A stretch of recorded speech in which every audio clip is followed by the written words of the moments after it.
예수님의 종말 예언 30번째 시간입니다. 말씀은 마태복음 24장 40절에서 44절까지입니다. 그때 두 사람이 밭에 있으며 한 사람은 데려가고 한 사람은 버려둠을 당할 것이요, 두 여자가 맷돌질을 하고 있으며 한 사람은 데려가고 한 사람은 버려둠을 당할 것이니라. 그러므로 깨어있으라. 어느 날에 너희 주가 임할는지 너희가 알지 못함이니라. 너희도 아는 바니 만일 집주인이 도둑이 어느 시간에 올 줄을 알았더라면 깨어있어 그 집을 뚫지 못하게 하였으리라. 그러므로 너희도 준비하고 있으라. 생각하지 않은 때에 인자가 오리라. 마태복음 24장 40절에서 44절은 깨어 있음에 대한 이유와 원리를 말하고 있습니다. 자, 분리 두 사람에 대한 상태를 분리하고 있는데, 이것은 종말 메시지가 매우 강하게 담긴 부분인 것은 분명합니다. 자, 그러나 이것이 구원인가 아니면 휴거와 관련이 있나 에 대해 원어적 근거를 가지고 설명을 하도록 하겠습니다. 자, 그때가 언제인지를 알아야 되는데, 그때, 자, 아즈는 그 순간이라는 뜻을 가지고 있는데, 자, 39절에 인자가 임할 때, 자, 그분이 재림할 때, 자, 그때를 말하고 있습니다. 그때는 마태복음 24장 37절에서 39절의 내용과 문맥으로 연관성을 가지고 있습니다. 본문과. 자, 37절은 노아의 때와 같이 인자의 임함, 재림도 그러하리라. 주님의 재림의 확실성, 재림 핵심적 메시지가 같다는 내용입니다. 38절에 노아의 방주에 들어가던 날까지 사람이 먹고 마시고 장가들고 시집가고 있었으며, 이것은 세상의 일상생활이 노아의 때와 같다라는 내용입니다. 40절에서 밭에 있는 한 사람은 데려가고 한 사람은 버린다 라고 할 때, 이 밭은 히브리어로는 사대입니다. 자, 사전적인 뜻은 평지, 밭을, 풀이 무성한 냇가, 호숫가, 초지, 이런 뜻을 가지고 있는데, 이것이 영적인 의미, 또한 원어적인 의미로는 마음의 땅을 말하고 있습니다. 의미를 좀 더 보면요, 어둠과 혼돈의 상태의 사람들의 일상이, 알레프서부터, 알레프는 히브리 알파벳 22개 중에 첫 번째 알파벳입니다. 그게 끝에서 두 번째 신까지 올바른 규정으로 채워진 상태를 말합니다. 이것이 알파벳 신이 가지고 있는 의미 중에 일부이고요. 또 그 다음에 진리의 문으로 들어가 배우고 익혀서 하나님께 종속되고 십자가라는 목표가 서게 된다는 의미를 가진 달레트입니다. 그래서 이 생명의 호흡, 하나님을 아는 것으로 호흡하는 다는 이 마지막 이 숨구멍입니다. 우리가 숨을 쉬지 않으면 죽는 것과 같이 우리의 영은 하나님의 이 생명의 호흡, 하나님을 아는 지식이 없이는 우리는 죽은 시체와 같습니다. 또한 이 밭은 하나님의 백성이라면 영적으로 깨어 있어야 할 곳이 우리의 마음의 밭이죠. 일반적인 일터, 또한 가정, 사회생활 속에서도 지켜야 할 마음의 밭, 그것이 바로 영적인 지성소가 됩니다. 세상적 삶의 공간 속에서 언제나 영적으로는 깨어있음을 유지해야 하는 곳도 이 마음의 땅입니다. 한 사람은 데려감이라고 하는 그 데려감의 원어 라카흐입니다. 자, 이 단어를 파자 해석해 보겠습니다. 첫 번째 알파벳 라메흐입니다. 이 라메드의 뜻은 지팡이 인도 제자라는 뜻을 가지고 있고요. 자, 의미를 보겠습니다. 제자는 하나님의 뜻을 구별하는 사람, 그리고 그 말씀대로 살아가는 사람이죠. 자, 지팡이는 하나님의 말씀을 의지하는 삶, 그리고 인도함을 받는 삶. 예. 우리가 산에 올라갈 때 지팡이를 짚고 많이 가고 또 그것을 의지를 하죠. 자, 그 다음에 진리로 새겨진, 진리로 인도됨. 자, 이 예수님은 말씀으로 오셨습니다. 진리의 주체가 바로 예수 그리스도입니다. 우리를 인도하는 주님을 의지하는 삶, 하나님을 벗어나지 않는 삶을 말합니다. 자, 그 다음에 이제 이 두 번째 알파벳은 코프입니다. 코프는 자, 이 뜻은 바늘기, 소망하다, 듣다. 이거를 자, 의미를 보면 자, 소망하다는 것은 하나님의 나라를 소망하는 것입니다. 자, 그다음에 바늘기는 이 진리로 꼬매지는 것이에요. 우리의 마음판에 이 진리가 새겨지는 것을 말하는 거죠. 이것은 하나님과 연합됨을 의미합니다. 이것은 나를 죽임으로 가능을 해요. 그리고 주님께로 그 후에 주님께 나갈 수가 있는 것입니다. 그래서 또 이 듣다는 하나님의 말씀을 듣는 것이고 순종함을 의미합니다. 여기서 이제 결론을 말씀드리면 진리 안에서 하나님과 교통하는 것, 이것이 영적인 자유함을 말하는 것입니다. 세상과 죄의 묶임에서 자유하는 것이고요. 이것이 부활이며 거듭남입니다. 내가 십자가에서 죽고 주님으로 다시 사는 것, 그것을 우리는 부활이라고 하고 거듭남이라고 말을 합니다. 세 번째 알파벳 헤트입니다. 뜻은 울타리, 생명, 분별, 구분이고요. 의미는 하나님의 생명인데 이것을 조금 설명을 하면 하나님의 영이 들어오면 생명이 아닌 것들을 분별하고 진리가 아닌 것들은 버릴 수 있으며 하나님 안에 있다는 것이 축복임을 깨닫고 분별합니다. 하나님의 진리로 건축되어 가고 참된 하나님의 백성이 되어 갑니다. 하나님의 목자 되신가 인도하심을 의미하는 것이 이 헤트가 가지고 있는 의미입니다. 자, 이런 상태를 깨어 있는 사람이라고 할 수가 있죠. 자, 분명히 그때의 영적인 준비 상태에 따라 예수님의 재림 하심으로 알곡과 쭉저기는 갈라지게 될 것입니다. 41절 두 여자가 맷돌질을 하며 한 사람은 데려가고 한 사람이 버려둔다 라는 내용이죠. 자, 여기서 맷돌질을 하고 있는데 분명히 맷돌질을 하고 있는 여자는 하나님께 다가가기 위해 말씀으로 만들어지기 위한 행위를 하고 있습니다. 자, 맷돌질을 한다라는 것은 좀 더 성숙한 단계인 것은 분명합니다. 자, 맷돌질이라고 하는 이 원어는 타한입니다. 자, 으깨다, 분쇄하다, 맷돌질하는 자 명사로 맷돌인데 이것은 율법적인 거, 세상적인 거, 하나님의 것이 아닌 것들을 내 안에서 다 부서뜨리는 그러한 행위입니다. 탄에 대해서는 뒤에서 좀 더 설명을 하겠습니다.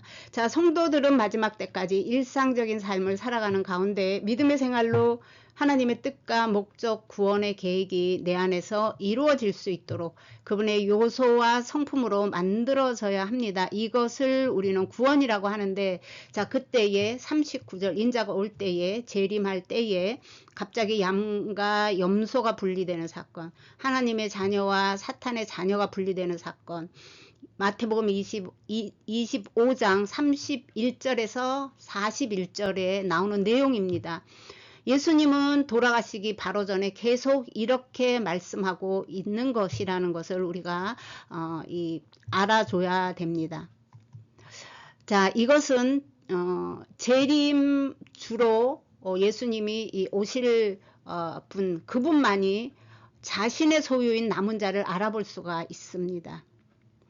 세상의 풍습을 따르지 않고 오직 주님의 다시 오심만을 기다리는 자, 그러한 사람만이 이 구원에 해당이 되는 사람이라고 할 수가 있겠습니다. 이 타하는 우리 번역본에 맷돌질하는 그렇게 해석이 되었는데, 예, 으깨다, 분쇄하다, 맷돌질하다, 명사로는 맷돌입니다. 잠깐 설명을 드리면 이 첫 번째 알파벳은 테드입니다. 이것은 하나님의 지혜, 하나님의 손, 또 목표입니다. 그리고 가운데 있는 이 테드는 울타리입니다. 우리에게 보호의 울타리를 쳐 주시는 거죠. 그리고 하나님의 손, 하나님의 목표입니다. 자, 하나님의 손은 하나님의 사역입니다. 그 하나님의 사역이 바로 하나님의 목표가 되는데 우리를 하나님의 자녀를 만드는 것입니다. 그래서 이 영적인 의미는 생명의 사람으로 만들기 위한 것입니다. 우리가 이 타한에 으깨지고 이 분쇄되고 갈리지 않으면 이 깨어지는 과정에서 내가 동의하지 않으면 단단한 돌 그대로 있습니다. 자, 맷돌질은 말씀대로 살아가는 내면의 생명력이고 생명의 성령이라고 합니다. 그분의 손에 의해서 우리가 만들어지기 때문에 그렇습니다. 자, 하나님의 지혜가 내 안에 들어와서 나의 겉사람을 가루로 갈고 분쇄하여 선한 목표로 살도록 길을 인도하고 생명의 울타리로 보호하지만 내 입장에서 십자가를 통과하지 않고는, 내가 죽지 않고는 그리스도의 생명 속에 들어갈 수가 없습니다.